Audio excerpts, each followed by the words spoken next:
They are very skilled magicians, high-level magicians, but at the same time, they are not just, witch doctors. These people are scientists.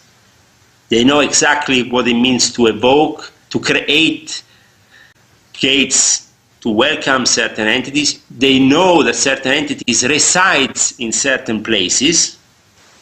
It can be a mountain, it can be, a valley, it can be... There is entities that resides in specific places. And these entities can be very powerful. I think a very powerful entity resides in Colorado. And it is right there in the hotel, in the place where they have done also the Shining movie. Oh, Stanley. The Stanley Hotel is a place where you have a very powerful and strong entity residing there from ancient times. But that was even before, from ancient. In fact, the ancient Indians used to be very careful about those kind of entities, the totems, they used to erect in their name. Right. A connection with another dimension thanks to certain entities that reside in them.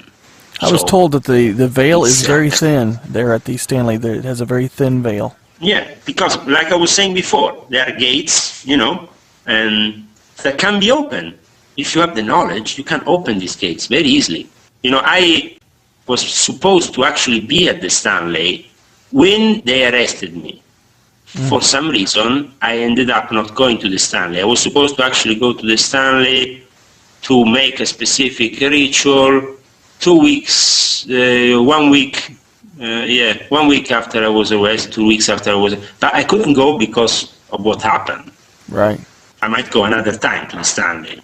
We're supposed to go as a group where the Night Watchers are going in April. The Night Watchers are going to the Stanley in April. Yep. Very interesting. I think that when you approach certain places, you should do it not in the profane way, but you should do it very carefully. As a scientist also observes these phenomena with great respect. Right. Remember that these entities, since ancient times, have always been more friendly when you make to them some offerings. Or in other tradition, they give them rice, or in the, for example, Voodoo tradition is very popular, how they do it. They sacrifice chickens or they sacrifice other kinds of animals, depending on. Because these entities, when you actually give them something, they are a little bit more friendly. Right. That's the point of it. But if you go there as a research and you don't want to give them anything, try not to take anything from them. Right, exactly. Or to piss them off. Because in case, you will end up having somehow a nightmare. I agree. If you have any particular questions that you want to make to me, I will be glad to answer them to you. Well, we're pretty much out of time for today, so what I'm basically just going to do is have you give everybody your website information. I want to tell you that I'm very sorry you had to go through that. It's horrible that people betrayed your trust, and I'm very sorry that you had to experience that, and I didn't even know about it, and it was a shock to me tonight to learn about it, and man, you've always got our support.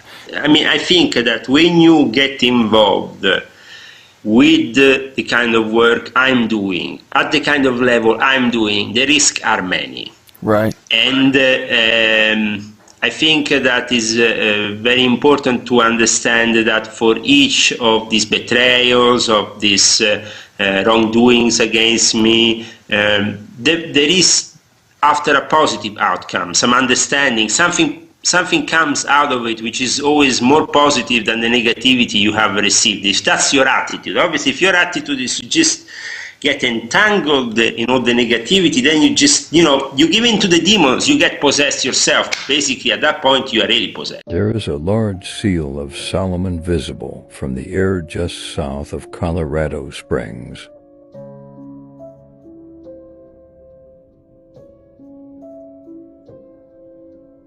It is located in an old clay mine close to the southern border of an active Army base, F.T. Carson.